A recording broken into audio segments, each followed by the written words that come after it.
Welcome back to U.S. Farm Report. Trusted, timely, tradition. 2021 was a banner year for pork exports. Despite COVID, demand in China was firing on all cylinders, and other countries were also stepping up to the plate. This year, COVID lockdowns have partially dampened demand from China, but other countries stepping up has really diversified that demand. And that's this weekend's Farm Journal Report.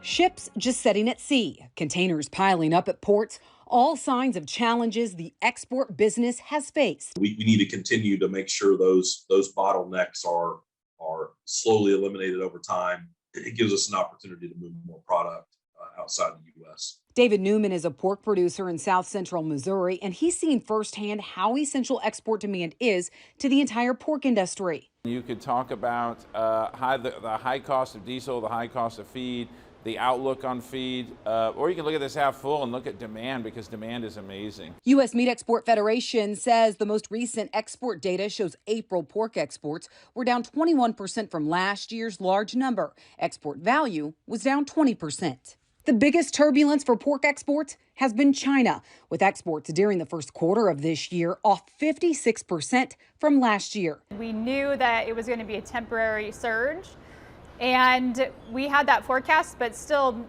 not to the degree that imports did actually decline. Aaron Borer says USMEF new shipments to China would be down due to a number of hurdles. They have this whole cold chain on food concern.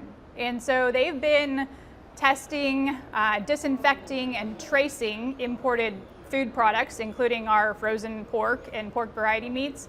So that has added costs going all the way back even into kind of mid-2020. The other issue is the hangover effect from the pork export surge due to African swine fever in China. So I'm not sure we get back to where we would have been in 2020 in the heyday of a lot of trade to China. However, I think we get recovery, and it'll just be perhaps more muted as we go forward. USMEF says China-Hong Kong is still a dominant destination for U.S. pork, even with the zero COVID policy that shuttered streets in Shanghai and put the area into severe lockdowns. Those restrictions are now starting to ease. We think that imports do rebound. We think that China's pork imports have probably bottomed as we speak. And with the country opening back up, it's also painting more optimism for exports overall the rest of this year. But we also think that exports, total U.S. exports, trend above year ago for the second half of the year. And so some of that is China coming back, but some of that is continued growth into Mexico, into the Dominican Republic, into Central America. One country hungry for U.S. pork is Mexico, with exports on fire in March, up 24% from last year. Thank goodness we've seen the growth that we have in the first few months of 2022 to Mexico. Otherwise, we'd be in a much tougher situation talking about where U.S. exports sit.